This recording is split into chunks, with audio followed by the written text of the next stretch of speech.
This is the Actual Fluency Podcast, helping you become a better language learner by providing motivating weekly inspiration, as well as top tips and tricks from expert guests. And now, your host, Chris Broholm.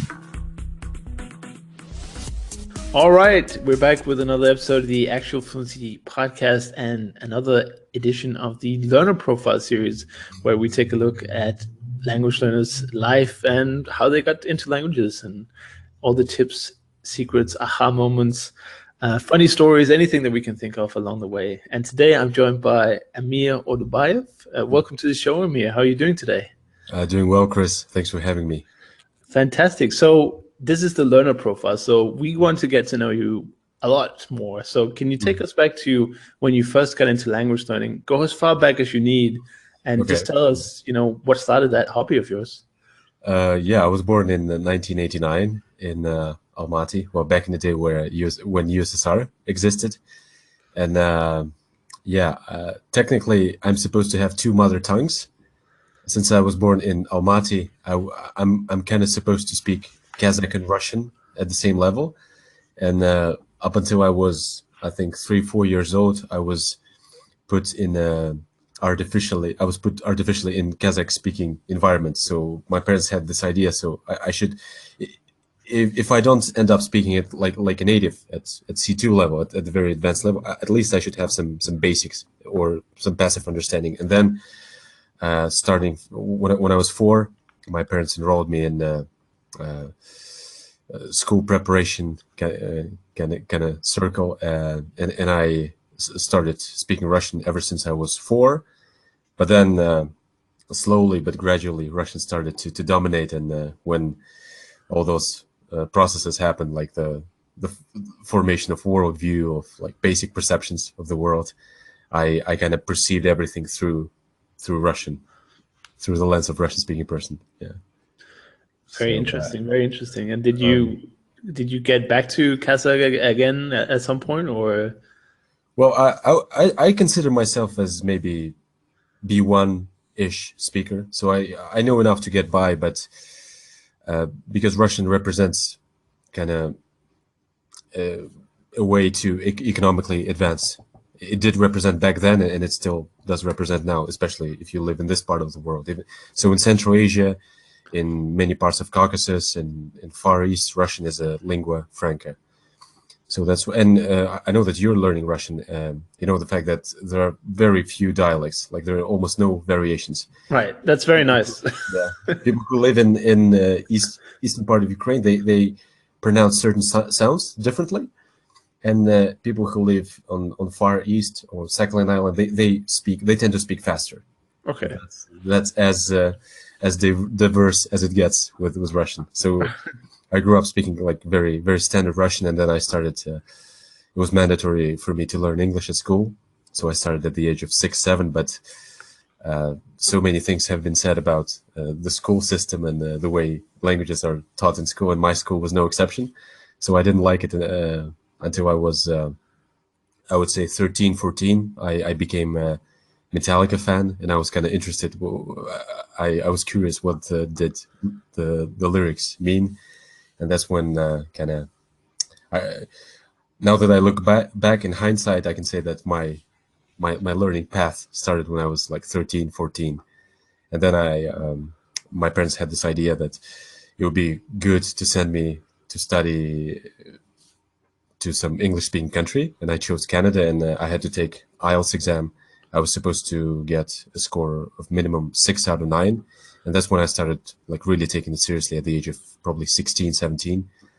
And I passed, and in Canada, I was exposed to, I saw firsthand foreigners interacting in other languages other than English, of course. There were many Latinos, so I was exposed to lots of Spanish and French.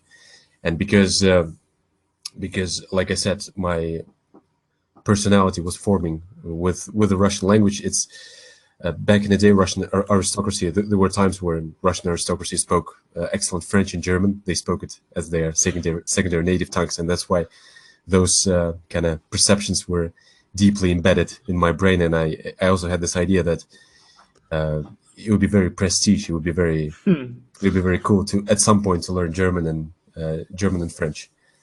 And Wow, I always had this image. that's really cool. So you carried that sort of for a long time, even Yeah. before the age of 13. And I think even now, if you ask an average Russian person, they would say that they feel that French is a prestige language, which I think it is. I mean, it's a very nice language.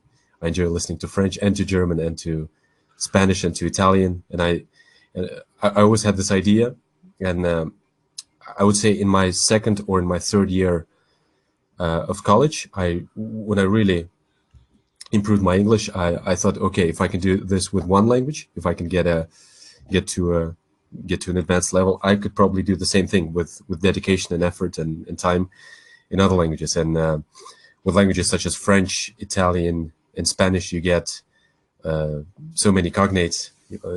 Basically, you get 50-60% of the language for free, as far as vocabulary is concerned. And it was a very fulfilling process for me. I stumbled upon the Michel Thomas method. I think it was in 2008, after having completed 2 years of college in Canada. And I started learning Spanish and French at the same time. And then I added Italian, German, a little bit of Portuguese. And then I went and studied some exotic languages like Turkish and a little bit of Mandarin. And now I'm kind of flirting with Hungarian. So that's Nice. My language story.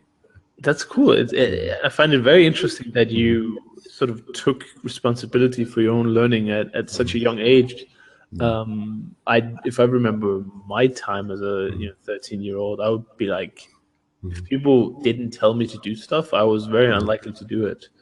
Like, so that's very interesting that you started taking control of it, and also the idea you said that if I can improve one language, then why can't I just learn more?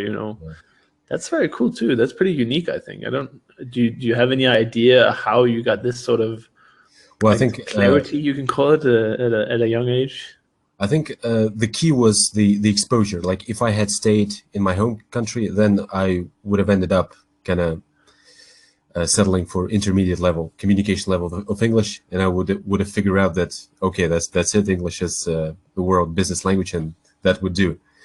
But when I saw, like I said, firsthand Latinos or French Canadians interacting with each other, and I would say the key was that I saw all the emotions. Like, I saw people arguing, not necessarily having a boring conversation or attending lectures, as one might think, but I really saw a lot of drama. So persons kind of joking around, arguing, and I think the emotional attachment, the exposure to random bursts of emotions, I think that's also did contribute to my fascination. That's interesting. So being out of your own element in a way, in a foreign environment, really sparked something back then. Sure. So a curiosity, maybe. And even in my first year of college, as a native Russian speaker, I spoke neither French nor Spanish back then, and I would of course interact with others in English. And even when having casual conversations with Latinos or with French Canadians, we all spoke English. At some level, I felt that it was easier for me to connect with them, to relate to them, as opposed to English-speaking Canadians. Maybe because you can argue that French languages like French and Spanish are closer to Russian, and like, we all spoke broken English, but at some level there was this way to connect. Yeah. No, I'm sure there is. I always saw when at my high school there was a Danish for non-speakers, basically a beginner class, and they were sort of brought in from all different classes because they chose different subjects and so on and so forth, and they were also from different years. But what would always happen was that these people would always befriend each other very dearly because they were sort of in the same boat. So I can definitely see that happening. If you have a bad level of a language, you sort of you understand what the other guy is going through, but you can communicate, which is also a liberating experience, I guess. Oh yeah, and it was a small town. I studied in Nanaimo, that is situated on Vancouver Island, which is about 2-hour ferry ride from Vancouver in British Columbia. So it was a very white town. And the genius thing that I did, that I tried my best not to spend a lot of time with other Russian speakers. I was trying to hang out with Canadian, with English speaking Canadians, I should say. And well, that did help me to improve my English faster than otherwise it might have taken a little bit longer if I stayed in a bigger city where there would be Russian speaking community. Oh yeah, I suppose that you can. And that happens all over the place when people go to some other country and then they just live in a bubble. Yeah, I guess often the language we hear about is English because a lot of people have English as their first language, but I guess it also happens for Russian native speakers that they might go to schools that have, let's say, partnerships with Russian schools. So naturally, they send a batch of students at the same time in exchange for some Canadian students. So I can see you can run into the problem anywhere with any native language, I guess. Yeah. And so it's good to avoid. It's a natural thing to do because when you're abroad for the first couple of months, you can feel stressed and that kind of cultural shock, as they say. And for sure, you can appreciate why sometimes it's nice to speak your own language, but at the same time, that's the best way to use your time abroad is to kind of hang out with foreigners and practice other languages. Exactly, and you learn so much by listening and using that language. Even if you're at a lower level than the people you speak with, you still learn a lot just by using it and speaking as much as you can. Yeah, for sure.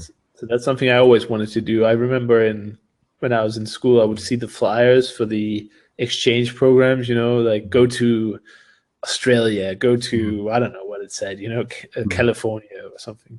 And I was like, wow, that would be really interesting. And then I saw the price and I was like, yeah, not really interested anymore. But sometime soon. Yeah. Yeah. Well, you can, it depends if you can get into the Erasmus program in Europe. That's very nice. They give scholarships. So it's not only free for the student, it's actually, they also get extra money to cover, well, usually beer, but probably not meant for that. So if anyone's listening out there and, are attending university, probably undergrad usually, right? Or no, I guess you can do it. I guess you can do it later as well. But this Erasmus program is worth looking into because you can take a semester or maybe several abroad, and they will sponsor you as long as you find some partner schools and stuff like that. So yeah, that's highly recommended. But going back to language learning a little bit, so you have this experience learning English in Canada, you want to improve it, you work for it, and then you realize, if I can learn English, I can probably learn other languages. So can you talk us through that next experience there? What changed, and what was the first language? Was it French you went into after?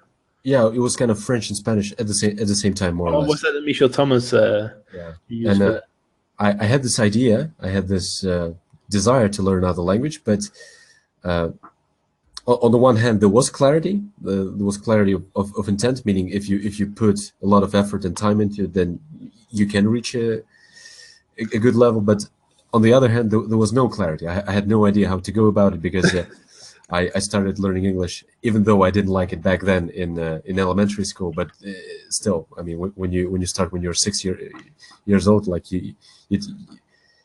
which kind of in a weird way enables you to take lots of things for granted. But it's automatic, right? It just happens. So you took it under your own sort of initiative. Yeah, and the reason I liked Michel Thomas' method a lot at the beginning, because it's kind of, you're listening to those cassettes, you're listening to those CDs, and the master guides you through the process. He kind of shows you the how you can start learning words and use those words, those very frequently used words. You won't find words like, oh, the sky is blue, the water is dry, and my uncle has new beautiful shoes. Like there's no sentences like that at the beginning. The sentences are very, very simple, and you can picture yourself using those sentences. and if you read some newspaper, you would recognize those words, those very frequently used words, straight away.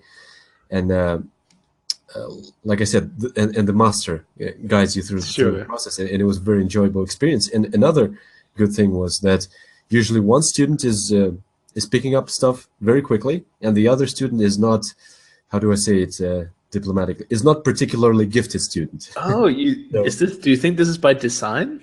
I would think so, because I've only used it for French and Russian, and I guess I see the pattern there. Yeah. Yeah, and so and somewhere on the periphery of your mind, you realize, oh, okay, if that person is struggling, then it's nothing wrong if I struggle. I mean, not as much as that not particularly gifted student, but still. Some people say that's one thing they don't like about Michel Thomas, is that the students are making a lot of mistakes, and even though he does correct them, a lot of people are a little bit. Yeah. I don't know. I think it simulates real life, because if you talk to someone, even native speakers are going to make mistakes sometimes. So are you expecting that everywhere you go, listening to a new language, that it's going to be perfect all the time? So I enjoy the format a lot, and I blazed through all the Russian ones. I would say, if I had to give one criticism to Michel Thomas, it's probably that it's kind of a short course. I think it didn't take me long to finish it at all. And I don't know how.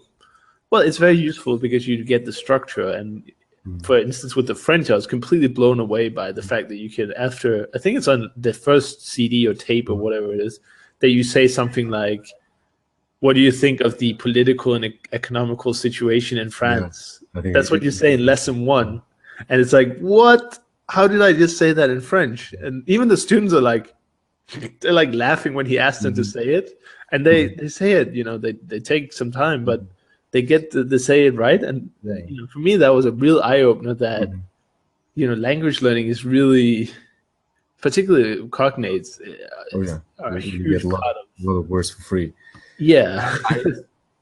I can definitely relate to your point when you say that there are indeed some negative aspects when it comes to Michel Thomas courses. I would also point out the fact that, well, for German, his pronunciation is very questionable. I learned German with Michel Thomas, and then it took me about 5-6 months to kind of adjust my pronunciation to sound better. So if anyone is listening right now and learning German using Michel Thomas courses, the structure is good. Structure-wise, very almost perfectly organized course, but his pronunciation is very questionable. Yeah. So and like you pointed out, the fact that it's short, and I would recommend Michel Thomas courses for those who are learning their second or third language. Once you've covered enough ground, once you start learning like your fourth or fifth language, especially if that language is related to any other languages that you know already, then I think by that point, a language learner generally develops kind of his or her own method, because we're all different, and it's important to realize that some person likes talking about political and economical situations, and another person might be interested in fashion or in cooking.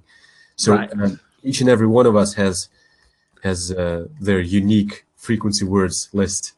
And of course, and you should kind of, at some intuitive level, you should always ask yourself, okay, can I picture myself using this word in a real situation, or or not? If not, then at the very beginning, it's very important to be lazy. Like if you take it slowly, and if you're a lazy language learner, then the whole process will go. That's me. That's me for sure. It takes me so long, but I don't mind. It's not a race, and I feel like if I go all in and spend 5 hours a day, I'll just get bored with it and just not do anything. So I'd rather just do whatever I feel like and just take it easy, and schedule some tutoring regularly so I have some anchor points. But studying, let's say, a book every day or listening every day, I try usually, particularly because I'm studying Hungarian in Hungary. I listen to it all the time, of course. But yeah, I think the whole speed is a little overrated anyway. You can be very fast if you want to, but for me, it's more important just to have a little bit of fun with it. And especially when you're learning an exotic language, which is so distant from your mother tongue, then patience is key. And Another thing I noticed that every once in a while, for example, I would get a feeling that, oh my God, I'm never going to learn this language, that feeling of frustration and helplessness. But for last couple of months, I was trying to reframe it for myself. Then there's one of those paradoxes in life that the more you learn something, the more you find out about something, the more you feel that you don't know anything. Yeah. And whenever I would get that with language learning, when it comes to language learning, I would actually make myself feel excited. I would tell to myself a story. Okay, I get this feeling that there is so much more to learn, but the only reason I get that feeling because I'm actually learning something. Yeah, you made it. You made it above the beginner hump or intermediate mountain or whatever you want to call it. Yeah. Otherwise, you wouldn't have the ability to appreciate how much more you have to learn. You wouldn't have had this ability in the first place. So that's true. And we're also really bad at evaluating our own ability, I think, because we think, oh, I can't do conversations very well, so I must be very bad at the language. But then some speaker might list 200 words and you know all of them. So language learning is not this sort of linear journey where every checkpoint you learn a specific thing. You might learn tons of things, but then somebody asks you a question and you're like, I don't know what that means. I missed it, and that doesn't mean that you're a hopeless language learner or you don't know the language very well. I mean, even native speakers, if you ask native speakers of English, there's like 200,000 words in the dictionary or something like that, maybe more. They don't know all the words. So, if you don't know a word or something, it doesn't mean you haven't learned anything. And it doesn't mean you're a terrible language learner. It just means that you didn't learn that particular word. And yeah, we all have gaps, even in our own languages. So, for sure. I mean, I still run into words in Danish. And I'm like, what does this mean? I've never seen this before, and some words are just archaic or very niche. So they are used in a specific area of life, and you might never see them, or you might see them every day. So I think the key, like you said, is to, not really worry about it. Just, take it easy. And that's also a Michel Thomas philosophy, isn't it? Don't worry about it. Yeah, if you start worrying, then don't even try to remember. Right. That's what he's like, let the process do the work and don't worry about it. Now, I don't know if there are any actual research to the idea that if you ask someone to remember something, will they be less likely to remember it? What do you think? I'm not sure. I think it's his way to take away the pressure from I mean, the guy used to charge $10,000 for his course. I mean, he has to be different from his competition. So I guess that was his catchphrase. Don't try to remember. Yeah. And the guy would charge $10,000 in early 19s. So back then, it's a lot of money. If we talk about inflation adjustment, that would probably be like $25,000 nowadays.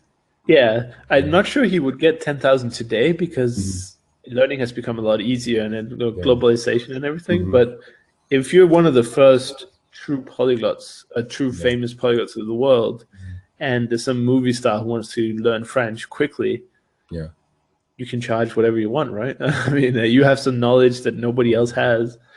Today, luckily, we have a whole community. We have the polyglot community, so-called, and we have a lot of fun with that and with the events. And I feel like our community is like an open source movement. I mean, such companies like Windows or Apple still exist, and they still charge high prices for their software or hardware. But there's also this open source community, and you can download all the similar software for free, and you can even, there's a way even to improve the code. And if you're like, I wanted to do this as well, and they're like, okay, well, do it. And what we do, we're like, open source guys. I think it's great. I mean, the energy in general is very good. Yeah, you've been to the polyglot events. We just recently caught up in New York, of all places. Don't you think it's kind of funny that what is it, 3-4 months ago we were standing outside a theater in Chelsea in New York talking about languages, and now we're connected across the world through the magic of the internet talking about language learning. It's unbelievable. And when you follow like several guys on YouTube or via Facebook. I think it's a great experience, that the fact that we can relate to each other at some deep experiential level without necessarily sharing cups of coffee every day, or without necessarily talking to each other often. But the fact that unfortunately there are so few people in general are interested in learning languages in a deliberate learning, when you deliberately put effort and kind of make it happen for yourself. Yeah. That's why because of the fact that we are rare breed, I think there's this deep experiential level. Yeah, and for instance, when I go to the Polyglot gathering, which is very informal, I don't know, were you there last year? I don't think we spoke. No, That's cool. I've never been to Berlin. I haven't been to Berlin yet. You have to come. You have to come. I'm sure a lot of people have told you that, but when I go to Berlin, because it's such an informal setting, the conference is 2 days, there's lots of talks. It's very sort of business like. It's very hardcore in a way. There's only 2 days. You only have 2 days, so everything's rushed. But when you go to Berlin, it's like the whole program spans over 4 days. But people usually stay. They come a day before and they stay a day after. So essentially, you have almost a week, and then you everything just slows down and you just relax. And every talk is recorded. So if you're sitting, it's lovely weather in May usually. If you're sitting outside grabbing a coffee and you don't quite make it to the next talk, it's like, whatever, it's on YouTube. I'm having fun. I'm chilling with what essentially it feels like for me is like a family when I go there, because I don't need to explain this so-called stupid things that I do, because everyone is doing it and they understand that they're not stupid, But if I told my high school friends like, oh, I'm learning Russian, they're like, why are you learning Russian? They would list like questions that would indicate why I'm learning Russian. The first one is always like, when are you going? Like, I'm not going to Russia. Second is always like, oh, you found a Russian girlfriend. It's like, no, or a boyfriend for that sake.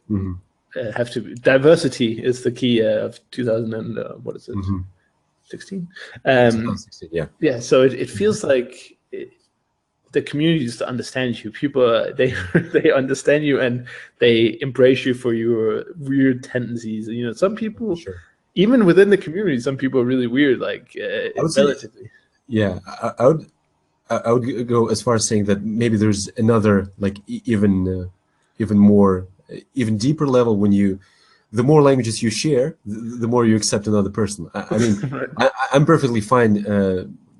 I would be happy to talk to a person who's interested in other languages that I haven't even tried studying. But when there is also the fact that you share like 3-4 languages and you study them all, that I think gives an additional, reputation points. We could talk about Hungarian grammar. What do you think? Yeah, I think it's awesome. For some reason, I'm a little bit biased when it comes to German. Like when I know that a person did learn German as a foreign language, all of a sudden to me it's like a different level of accepting that person, because I love German so much, and if I know even if it's a more or less accomplished polyglot, but didn't even try to learn German, I mean, I would still be fascinated, but not to such extent. Yeah, I think most of them know German, though, but yeah. It's one of the few languages that can literally give me the chills when I hear native speakers say like a subjunctive or something like that. Yeah. To me, that's just, that's language porn right there. And the weird part is that German is not my I'm not being biased because German is my first language, but because I enjoyed the process of learning German so much. That's why I kind of I just love the sound of it. I just love the sound when people put a lot of verbs at the end. I don't know why, it just sounds so awesome. And it's a great language. It sounds awesome, and so I love it too. And it's my third language, so I'm not a native speaker either, and I actually don't speak it very well. Like I could get away with normal conversations with mistakes here and there, usually ending mistakes. But I don't know. The endings in German are a little bit stupid anyway. I think that's my one minor complaint I have, is that a lot of the time the meaning of a word in a sentence is already indicated by the ending, so it doesn't really make sense to conjugate the things in front as well. But it's a very deep complaint. But one day I will learn it. One day I'll go to Germany for like 6 months just to learn the endings. Yeah, that would be a good experience. Or, It's or Austria. Yeah. yeah. Oh yeah, that's true. I'm right next to Austria actually. Mhm. Did you know that the Vienna is called beach in Hungarian? No, I didn't know that. Wow. It's so random, but obviously a lot of languages have different names for cities, but I always thought that they kind of reminded me of the original. But Vienna, Wien, beach. Maybe a Hungarian person listening can explain to me why that name came to be, because I definitely don't understand it. So what else do you use apart from Michel Thomas? What else do you like to use to learn new languages? I think another important aspect is the fact that it's, in general, language learning process is a very it's a dynamic process, in the sense that whether you want it or not, and whether you realize it or not, that your language learning method or your language learning routine would always evolve. So, as I said before, if person is studying their second or third foreign language, then Michel Thomas is a great place to start. But once you have 4 or 5 languages under your belt, even if those are at B1, B2-ish level, then you even without realizing, you end up developing your own algorithms, and you go from one of the Michel Thomas's students to becoming an independent language learner. And I would say in 2010 I stumbled upon Luca's channel on YouTube and Richard's channel, and I started following them. And Luca was saying that he loves Asimov books and he likes to rewriting stuff. Luca said that he would rewrite the whole lesson and then to translate it back. He has his own interesting technique, but because I'm a lazy language learner, I appreciate there is a lot of value in rewriting stuff, especially when you do it with your own hand.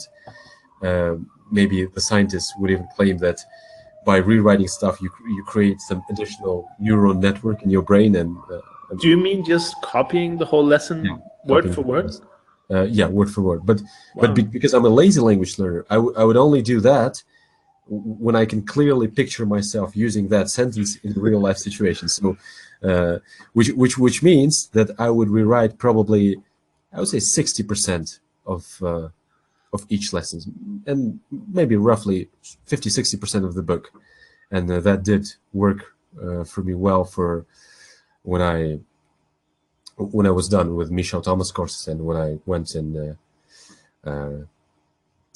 studied those languages further. Like I used Asimov for French, for German, for Italian, and for Spanish. Wow. So did you? Yeah. Sorry. And especially when fixing German accents. Yeah, you got the Michel Thomas Polish, whatever his accent was. He was a bit of a. Yeah. I guess he was French, I think Polish. Yeah, it was a mix of Polish and French. But actually, a good point about the newer Asimov, not the newer Asimov, the newer Michel Thomas is that they follow the method, but they have a native speaker, so the pronunciation is better. I know, it's kind of cool to be taught by Michel Thomas, and also, he was the master, as you say. But for Russian, for instance, I mean that she's a university professor from UCL, I think, University College London. I tried to email her, and if for any chance you're listening to the show, I think she's called Natasha, maybe, I don't know, maybe I'm just guessing now, but if you want to do a little interview, that would be very fun, I thought. But it's just a better quality because it's a really native speaker instead of that for languages like Portuguese, Russian, Polish, Greek. Yeah. No, they work with native speakers. I think it's essential. I guess when Michel Thomas was recording the German and the Spanish, he was selling a lot of the product based on his name. And today it's more of a Michel Thomas method. It's not, we're not buying Michel, we're buying his methods. Whereas back then he was probably selling himself, basically. Basically a higher form of prostitution, but very nice.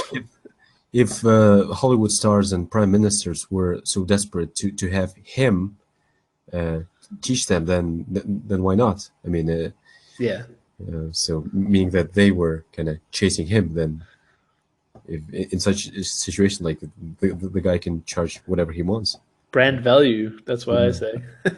So one of the most fascinating documentaries I ever saw was the Michel Thomas one, where if people want to learn more about him, you can watch this documentary where he takes over an English school classroom or a school class, and he takes over for. I mean, it's a very short period of time. It's like 2-3 weeks, maybe something like that. And I think you got rid of all the tables and he replaced just them with changed soft everything. armchairs. Yeah, He's got like nice chairs and no tables and there's like plants and everything. And I'm thinking, just on a sort of logical level, would you think you were more comfortable in an armchair or in a wooden $5 chair from school? Wholesale school or whatever, So I guess that has something to do with it. But just the effect that it had on the children's confidence, which has to be a factor in language acquisition as a young person. If you feel like you're not learning anything, then it becomes that, oh, I don't have the language gene, I don't know how to learn, I don't. But if you get the confidence empowered by someone like Michel or the method, then even though, let's say, for the sake of argument, let's say that the Michel Thomas is as effective as any other course, just using that sort of confidence building will allow them to become much better learners in general.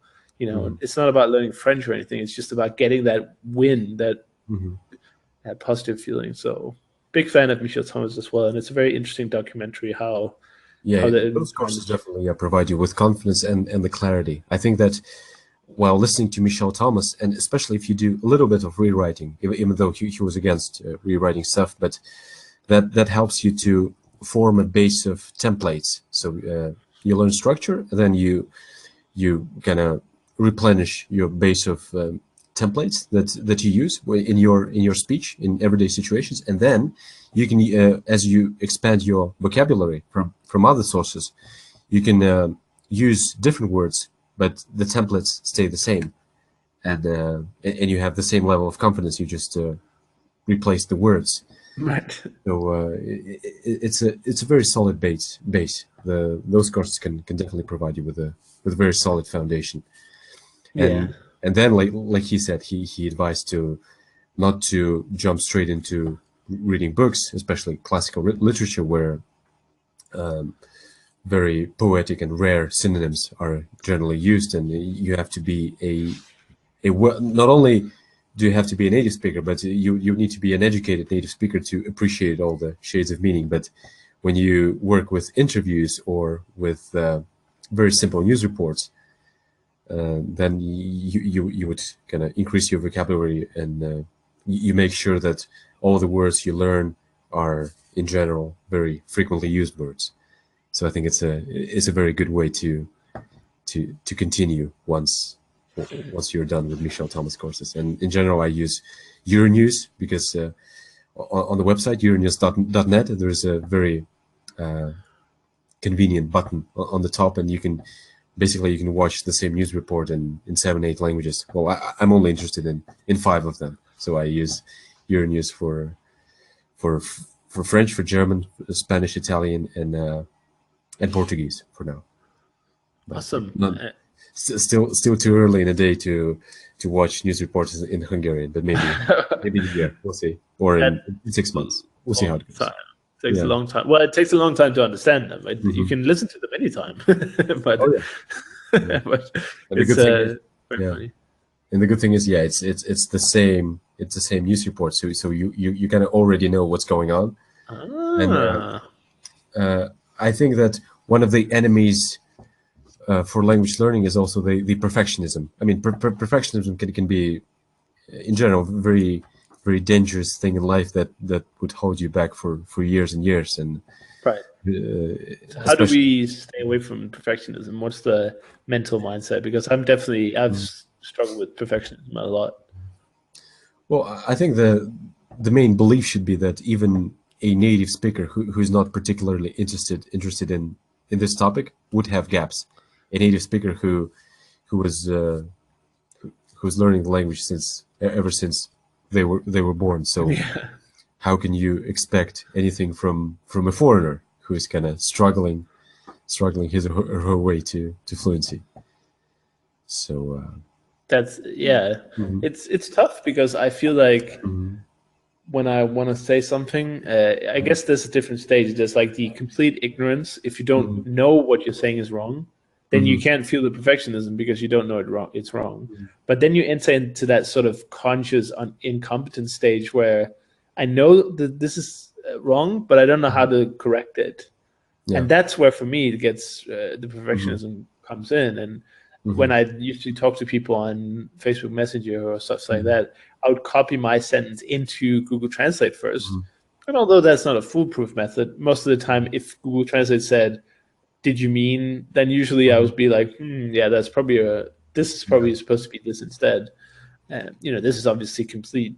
I Mhm, don't recommend this to anyone mhm, because you're impeding your own progress yeah. so much that, Mhm, I mean, yeah, maybe I learned a little bit, but I could have sent maybe 20 more messages, and they would have had mistakes in them, mhm, but I would have produced a lot more, and I would have gotten a lot more back, so I could, get more input as well. So for me, there's definitely been a long journey of trying to get rid of, but it's yeah. still sticking with me.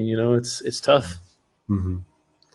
I mean, I think in such case, a good idea might be to, in general, to slow the intensity of communication down.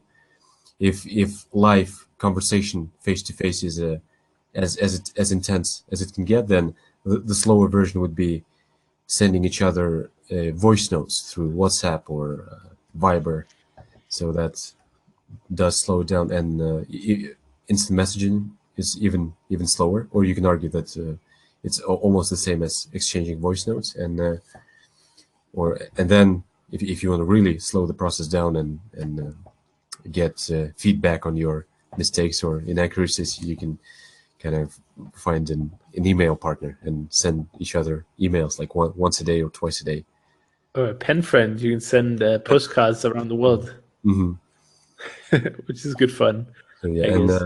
yeah, the something within you should kind of give you a hint. Okay, now it's like going to the gym. The body will tell you where it doesn't mind working with bigger weights, or the body will tell you when, if you used to run, I don't know, 2K every morning, then uh, the body will give you a hint. Maybe today it's a good opportunity to go for more.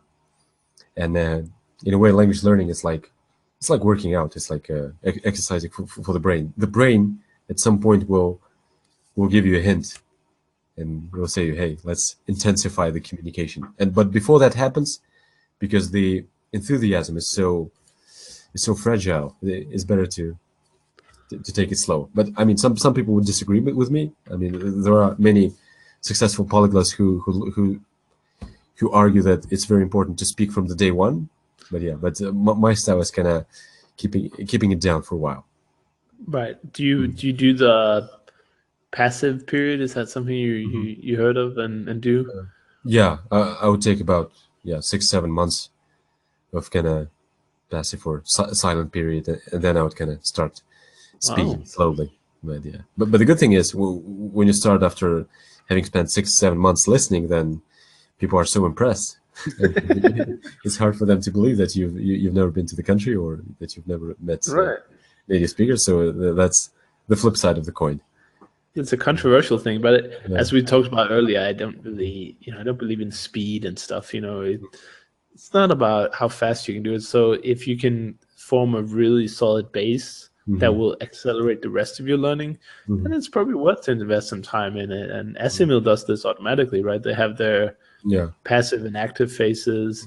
It's not quite 6 months, but they have some weeks where you just read, take it in, and then other weeks where you're supposed to like, what is it they do? I haven't actually completed one, but it's something like you have to listen and repeat and write Then down, I guess, or something like and that. then But revise stuff. Yeah, oh yeah, and revise, yeah. exercises like translation exercises. But yeah, but but because I'm a lazy language learner, I never did those. I was just look at the sentence.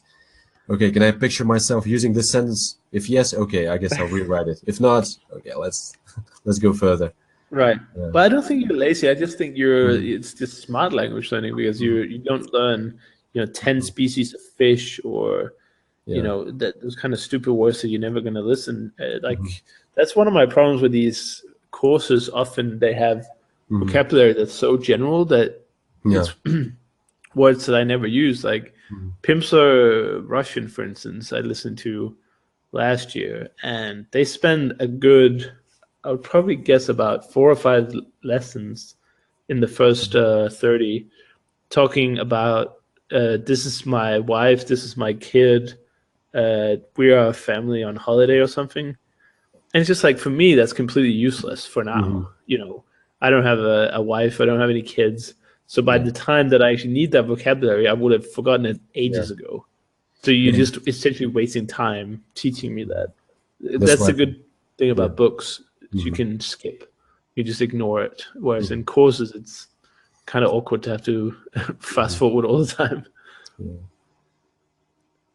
So what about the next stage in language learning? You've learned the language. You have let's say, a good solid base. You speak the language a little bit. You can understand a little bit of TV and read something. You read the news and stuff like that. How do you take the language to intermediate and beyond?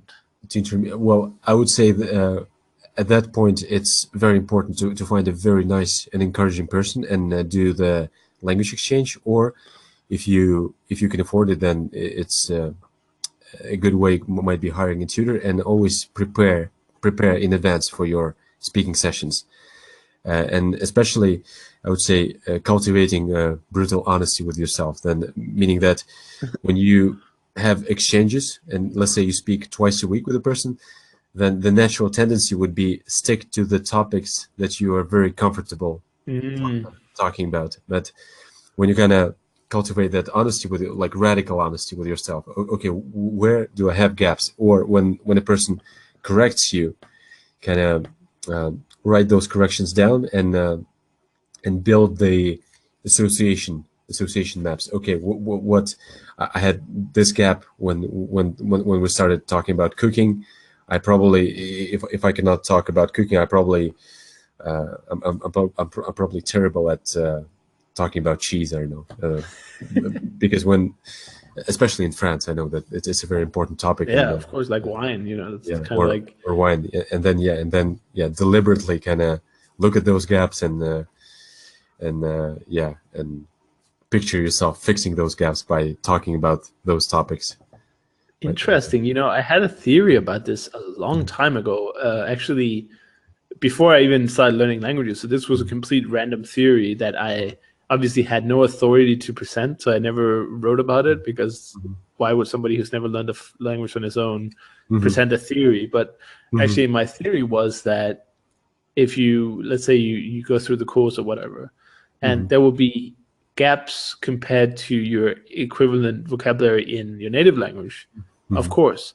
And then I thought, what if every time, let's say we were speaking Russian now, and I wanted to say to you, your ambitions, well, that's probably the same word, but anyway, your ambitions are better than mine, or whatever.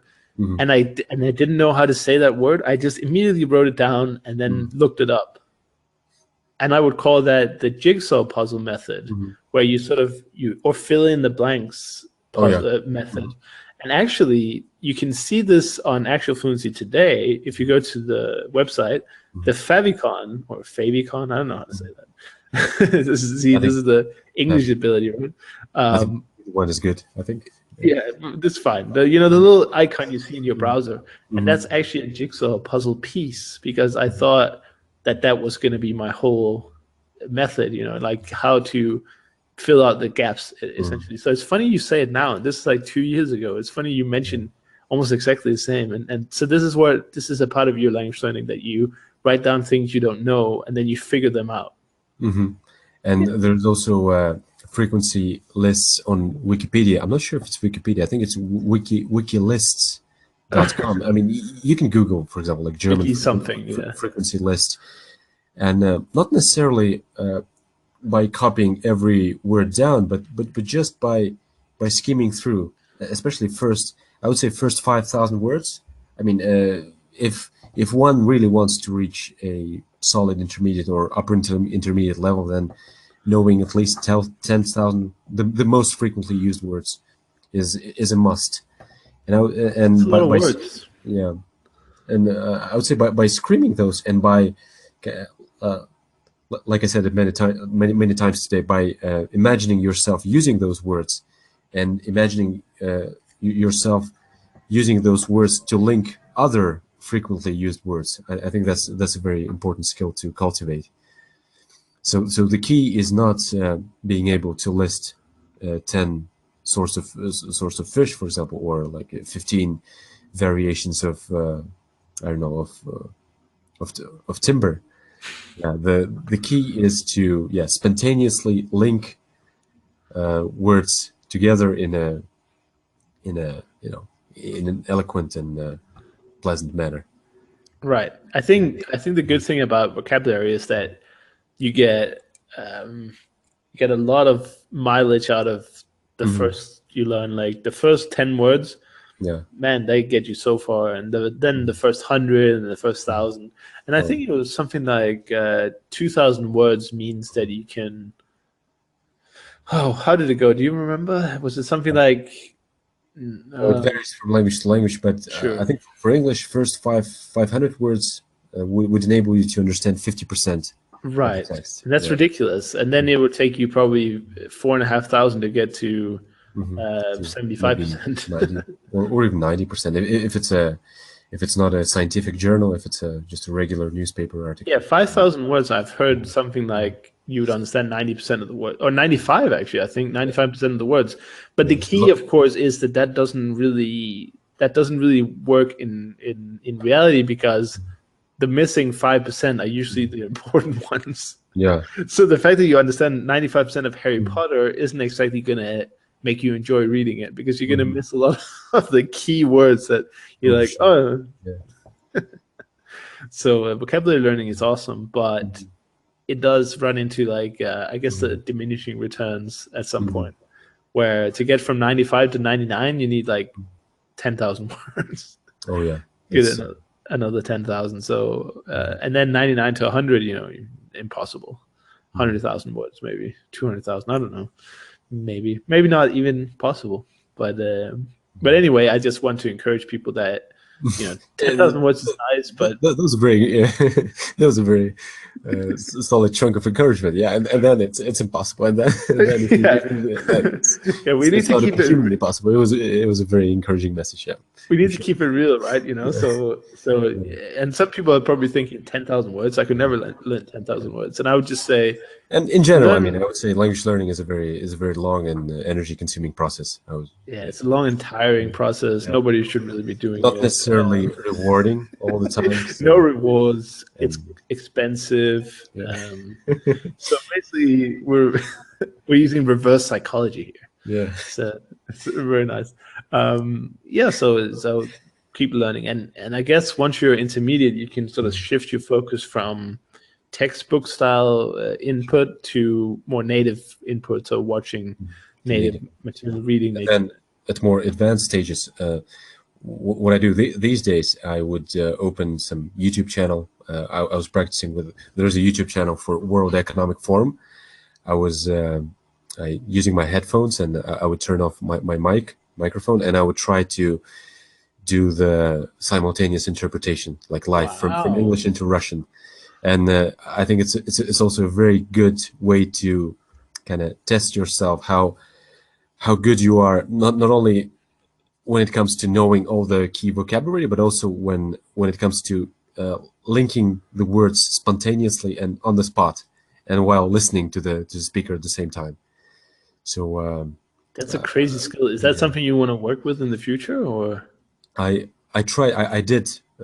Like 5-6 times simultaneous interpretation here in Almaty, and so far I haven't had any complaints, and I love the experience. It is a little bit stressful, because you never know what the speaker is going to say. I mean, you have a rough idea what it's going to be about, but especially when speaker accelerates and or tries to tell a story from his or her past, then it can get a little bit challenging. That's why you need a fellow simultaneous interpreter, conference interpreter, to kind of to help you, or to take notes for you, especially if there is a sentence like in 1992 we managed to sell 45 variations of our product. And then, Right. You just tons of numbers and countries, and that's tough. Well, But it's in my view, yeah, that's the level, that's the linguistic astronomy that one should definitely kind of somewhere keep at the back of their minds, that that's the greatest in a way. I don't know if it's similar, but something I started doing last year was speaking to myself in, well, let's say, in foreign languages. I think a lot of people speak to themselves in their own language, but Yeah. I was thinking, I started trying to say something in Russian, or well, now it's Hungarian. I try to speak. I don't know, for some reason it's very it feels more natural in the shower. It's like, I guess you're not doing anything anyway, so you might as well Yeah. might as well try and speak some Russian. Or maybe And while staying in line, or kind of. yeah, or just on the street. People might think you're a little bit weird, but if you have your headphones in, it's probably fine. Or you can have your phone. You can pretend like you're on the phone with someone. But I was just thinking that might be like very similar to doing interpretation, but at a lower level. Like you get that production feel, and you look for the missing links. Because I And could certainly not simultaneously interpret into Russian or from Russian at this point, but you could try German. I mean, yeah, I could. Yeah. German must be really tough for interpreters because they have to wait for ages until the verb comes. oh, for sure, yeah. So how can you start the interpretation in English if the verb comes at the end? It's like you have to stand there. I And think people during the meetings, my guess would be they kindly ask German speakers to keep their sentences shorter. yeah. That would be my guess. I need to get Lydia on the podcast and talk about interpretation. That could be a fun topic. Sure, I had actually back in season 1, I believe it was, I had Robert Biglon, who's a professional interpreter at the EU, and we talked a little bit about that. So if people are interested, it wasn't sort of in depth about interpreting, but definitely something to whet your interest if there are any potential simultaneous interpreters sitting out there and are interested in what it takes. But I mean, step 1, as you said, you need to be good at the languages. You need to get real good, high level. So And when you talk to yourself, I think you can get the most of that activity if you have a small notebook and a pen or a pencil, and write down every when you say, oh, I wish I knew that word, and if you write that word down in a moment, and then you can end up with a list of maybe 10-15 words, and then you can think of what are the topics that are related to those words, and kind of really fill your gaps that way. Try to make some sentences. Just use the words, I guess, is the biggest problem. Actually, I'm really happy to do these interviews, because you'd think after interviewing like 80 language learners that I would know everything there is to know about learning languages. But the funny thing is, and I guess this is also why people keep listening to the podcast, is that you can get the same information more times, but until you kind of need it, the information can come at a time where you don't really need it, or you don't really know you need it. The information, even though you've heard it before, it just makes an impact. And what you're saying now is like, I'm thinking, man, this is something I really should be doing. I should really be a little bit more. I should produce more, and I should be, every time I miss a word, instead of just thinking, oh, I don't know that word, I should really just write it down anywhere. We have so many devices around us all the time that are connected through Facebook, through Evernote, through Gmail, whatever people use. Just write it down. So many apps nowadays are cloud-based, so it's very easy. You don't need to worry about the synchronization. You can even create a Google Doc for yourself. That's what I've been doing when I kind of practicing my kind of attempts to improve my simultaneous interpretation skills. I created a Google Doc to myself, which I'm able to access from my phone, from my tablet, and from my computer. And I would review that Google Doc, I don't know, 3-4 times per day, and I would even keep adding more words and more translation to that. So you add the words that you didn't know, or the words that I didn't know, and there's a separate Google Doc for kind of talking to myself practice. The word I wish I knew. Right. Yeah, this is fascinating. I think that this is something I should definitely be doing more of, just to improve, because it's Hmm. tough to improve if you don't know what you're missing. Hmm. But if you write down the words that you definitely miss, Hmm. because it's probably a word that you miss regularly. Like if you went to Hungary now and you wrote down the words that you're missing every day, Hmm. it would probably be many of the same words, because we are creatures of habit, and Yeah. the words that I speak to you now are, top Hmm. 50, top 100 Hmm. frequency words that I use all the time. So And the if I most. didn't know any of those, Hmm. I would need to know that right away, and it would Hmm. give me a ridiculous boost in vocabulary so fast, like percentage wise, of course. Hmm. And I would say when doing that, probably 90% of language learners would give up if I suggest them to keep a list of words you wish you knew, because the natural tendency is to be disappointed with yourself. Oh, how come I didn't know this word? I Right. mean, this is not working. Language learning is a slow process. I'm never going to get good. It's again, it's always important to keep in mind that, yeah, instead of being discouraged, it's better to become excited about not knowing this word, and the fact that You it's will always know better it. to focus on the fact that you kind of brought more clarity into the language learning process, as opposed to avoiding those gaps. And by avoiding those gaps, you never eliminate those gaps.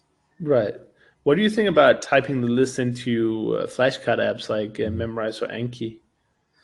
Is Well, that I'm very kind of, I consider myself what you might say an orthodox guy. When I go to the gym, for example, the simpler the exercise, I think the more efficient it is. I mean, not right? to discourage the different apps, but I think that if you keep it simple, you can get very good results without necessarily overcomplicating stuff, and without necessarily spending a lot. Right. So for me, yeah, Google document. If you ask many accomplished polyglots, I mean, you'd be surprised how simple their routine is. Like no super No expensive magic. apps involved. Yeah, it's just I would say the key is, yeah, to master consistency, clarity, and discipline, I suppose. Yeah, Yeah, and those are some of the hardest things in life. yeah, So, yeah. so it's again very encouraging for sure. Yeah, another portion of yeah, encouragement. Yeah, it's like, oh, you just need to master what 99% of the population can't do with anything. But other than that, it's easy to learn languages. Other than that, yeah, it's very well, and I would definitely say maybe talent is a factor. Even though, I mean, there's this popular thing, and I find that it's in our language learning communities, many people say, "Oh, but consistency is more important than than a natural talent." I would say whatever I managed to achieve, whatever kind of intermediate, upper intermediate level with all the languages that I speak now, I would say maybe 30 or 40% comes from natural talent. So I'm not a super hardworking guy. I'm not. I'm a very lazy learner. Yeah, like I said. Yeah. You keep saying that, but I mean that's me as well. Hmm. I don't know. There's a good quote, like hard work beats talent if talent is not willing to work hard. Hmm. So, I mean, just because you're not talented in languages doesn't mean you don't. Doesn't mean you can't learn it. I think talent is mostly about efficiency. Really, it's about, like, some people can learn to speak pretty well in 3 months, Yeah. whereas I would need a lot longer. But that doesn't mean that it's impossible for me. That's I Hmm. think that's the good thing about it. That talent for me is more about the speed, the Hmm. efficiency, And and yeah. yeah, I would say yeah, it's good that you mentioned the efficiency is a very interesting word. I would say that it's about being honest with yourself. I read an article the other day, and it says that we have a limited amount of willpower for the day, and it can be depleted very quickly. Right. So when I find out about some crazy methods that people use, like rewriting the whole book, like or I don't know, or Reading listening, Harry Potter when you're like A2. yeah, I've heard people or do that. listening to the to the newscast and kind of trying to transcribe it. So if the emotion of disappointment or if a discouragement kind of kicks in, then the whatever the reservoir of willpower you have for the day is going to disappear in no time. Right. So when I say it's important to be lazy, I would say it's important to be honest with yourself, and it's important to keep in mind that the amount of willpower is limited. So I'm probably saying it kind of sixth or seventh time during our conversation, but yeah, if you cannot really picture yourself using this sentence in a real life situation, then it's better to let go. Or and the irony is that in 3 months you can go back, see the same sentence, and you can actually end up telling yourself, okay, now I can indeed picture myself using this sentence. And no need to rush things, like you said before, and I would say the key factor is kind of clearly imagining yourself using this in your day-to-day conversation. Yeah, and have fun. And it's funny that, and also one of the things that I think we should mention is that when I talk about methods on the podcast, some people have said, well, why are we even talking about methods? Because it's so different to everyone. But the fact of the matter is that we're talking about methods. And when I say method, I talk about like Emil or Michel Thomas, or using shadowing or flashcards or whatever you could think of. The reason that we're talking about them is not to sort of recommend one over the other. The reason that I'm talking about it here is to just get the experience of others. Like, what did you use? And that doesn't mean this is what you should do, but it's just an introduction to open your mind, because some people might not know about Michel Thomas. I'm sure there are some people who haven't heard of it. I mean, it's pretty popular, but still. So if you have never heard about it, how can you know if you like it or not? So what I wanted to say is that methods are so unique to each person. It's ridiculous. Like, I could tell you a very easy way to learn a language, but if you're not going to do it, then it's pointless. Like, and people like Benny Lewis works hard on hacking and optimizing and efficiency. But if you find it boring or you can't get excited about it, then you don't put in the time. Like, compared to my friend Robin McPherson, who was on the show, he said, so when I was starting to learn French, I sat down with the Harry Potter books, and I read. Might not have been Harry Potter, but whatever. That's the book. Yeah, let's make it the Lord of the Rings. That's a go-to, right? And he said he sat down with a paper dictionary and this book. And honestly, like, you need ridiculously high levels to just sit down and read fiction, because, like you say, that some of the words are like really special, and it's really upper end of the vocabulary scale. But he really, really enjoyed this kind of like puzzle aspect, I guess. And he said it would take him like 15, 20 minutes per page. And I was like, why are you doing this? This is completely inefficient. Like, why are you not doing flashcards or all these things? He was like, Chris, I can do this for 8, 12, 14 hours in a row, and I really have a lot of fun with it. How much time can you sit doing flashcards before you get bored out of your mind? And I was like, so right. I mean, I like flashcards. I think they're very efficient. But doing more than 15, 20 minutes in one sitting is really tiring. Yeah, it's like we're going back to emotional attachments. Yeah, as long as you feel personally attached to the process or to the book, then he just loved doing it. He just loved doing it. He would do it for hours and hours and hours. And so eventually, what I realized was the method that you choose is not important, as long as it's one you can spend a lot of time on and you enjoy doing it. Because it's funny that efficiency doesn't matter, if you whatever methods enables you to become consistent and to stick to. Yeah, spend the whatever time. Whatever method doesn't repel you. We can put it this way. Yeah, exactly. Like whatever method that doesn't bore you after 2 minutes. So I mean, you need to find that method. And here I'm talking to the listeners that try a lot of different methods, a lot of programs, and particularly these very popular courses that we talk about, Michel Thomas, Pimsleur, all these programs, Living Languages, all these kind of programs can usually be found at your local library.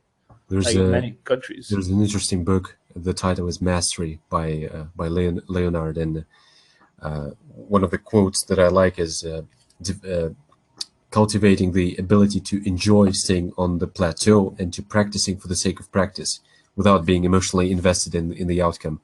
And the irony of it all, that when you cultivate this ability to enjoy practice for the sake of practicing, then all of a sudden you're going to realize that the plateau has ended, and the brain will give you a hint. Okay, give me some more complicated content. Yeah.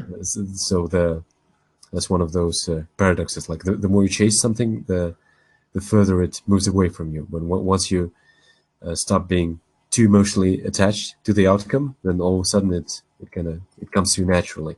Right. Yeah, definitely. And this definitely works with languages.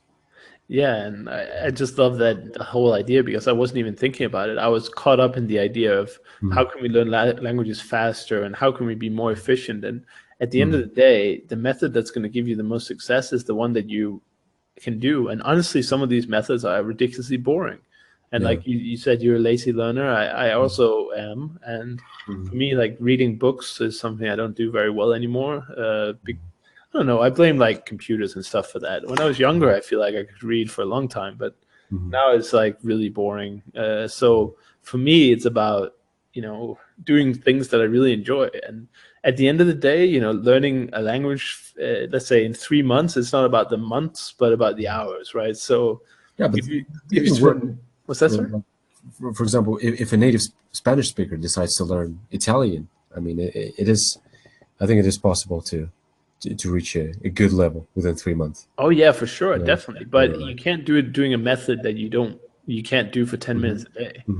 Oh, But if you find the method that you can sit and do for 8 hours and have fun with, you can get really fine in 8 months. You just need to find whatever works for you, basically. And that's kind of like a bailout answer in a way, because we're kind of dancing around the issue. But the fact of the matter is that language learning is just not objective. And while we can recommend things that have worked for us, or all the guests I ask, like, what do you use? And, Estimil is really popular. It doesn't mean that the listeners like Estimil the same way. Some might find it boring. It's a really long book, and some of the sentences are a little bit questionable. That's probably why you ignore some of them. Yeah, there's so many aspects that are so counterintuitive when it comes to, like, brain has its own weird ways into tricking us, and that's why I think we should also find ways to trick our brains. For example, when I'm not particularly motivated to do anything whatsoever with language learning, I say to myself, okay, I'm going to open the new Uranus website and I'm going to translate one sentence. That's what I tell to myself. I open some news report. Okay, I'm going to do one sentence today. And then I end up, okay, I guess I might as well do the second and the third one. And I end up, practicing for 30, 40 minutes in a row. That is genius. Yeah, I've heard about that. It's some people call it habit stacking, where you just do a little thing. It's like actually going to the gym is another example. It's funny how these things always work together. But some people say, instead of saying when you wake up in the morning, I'm gonna go run for an hour on the treadmill, just get out of bed and say, I'm gonna go to the gym and then I'm gonna go home. Yeah. And most people, when they're at the gym and they got their gym clothes and their shoes in their bag, they're like, oh, well, fuck it. I'm here anyway, so I might as well work out, right? And this concept totally applies for language learning. Like, I'll do one flashcard, and then you're like, oh, well, okay, I'll do some. And even if you only do 5 minutes, that's still 4 minutes and 50 seconds more than you planned, right? Yeah. And then the next time you'll do 5 minutes and 30 seconds, and then so on and so forth. So that's a top tip. That's a top language learning ninja tip at the end of the episodes here. I appreciate it. So do you have any final golden nuggets of information about language learning that we haven't covered yet? I think we've been pretty much around the topic. Yeah, and I would say emotional attachment, consistency, being lazy, keeping in mind that we all have a limited amount of willpower. I mean, sure, it's like a muscle. I mean, if you practice for 10 or 15 years, then there is a way to increase the reservoir, the baseline level of kind of willpower in general. But even then, it will still be limited. So that's why, by sticking to something that you really love, you can develop consistency and Right. become fluent in whatever language. Whatever language you want. And I guess one final addition to that is if you're struggling with doing language learning at the end of the day or after you're done with work or your chores or whatever, try doing language learning at the first thing in the morning. I don't remember who said it. I think it might have been. That's when the willpower is at all-time highs in general. Yeah, that's why I think Brian Tracy said, do the worst first. And I guess that makes sense. The biggest and the ugliest frog the first thing in the morning. Yeah, exactly. It's like, and it sounds kind of bad because it sounds like language learning is not enjoyable. It sounds like it's some kind of thing you just need to do. But the fact of the matter is anything, even if you really enjoy it, if you have to do it consistently, the brain turns it into this kind of chore thing, right? So we really need to hack the brain to say, okay, we'll just do one flashcard. That's it, brain. Promise. Yeah. And there's so much negativity about age in language learning. Like, a person might say, okay, I'm over 30 now. Is it still possible for me to learn language? Yeah. Because the way older persons perceive time, because it flies by for them, then the language learning process can be very fast, because the person is, the way he or she perceives times is already quite different from those who are 12, 13-year-old. Yeah, and the learning habits or the way we learn changes. There's no doubt that somebody who's 12 and wants to learn his first language is going to learn a lot differently than the 35-year-old who only really knows 3 languages. So I guess a big message that to come out of this episode is like, don't try and don't try to assume that every advice fits everyone. It's a very subjective area of knowledge, and just experiment, try everything, get the free trials. If somebody has an Estimil, ask if you could borrow it, and if you really like it, buy your own copy and support the company, and that's it. There are lots of courses, and of course, if you listen to the podcast regularly, you get lots of recommendations.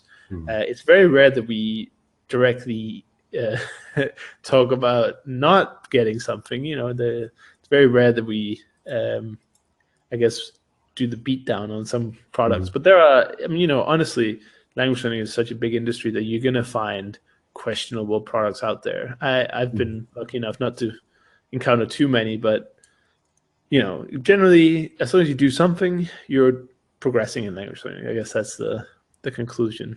Yeah.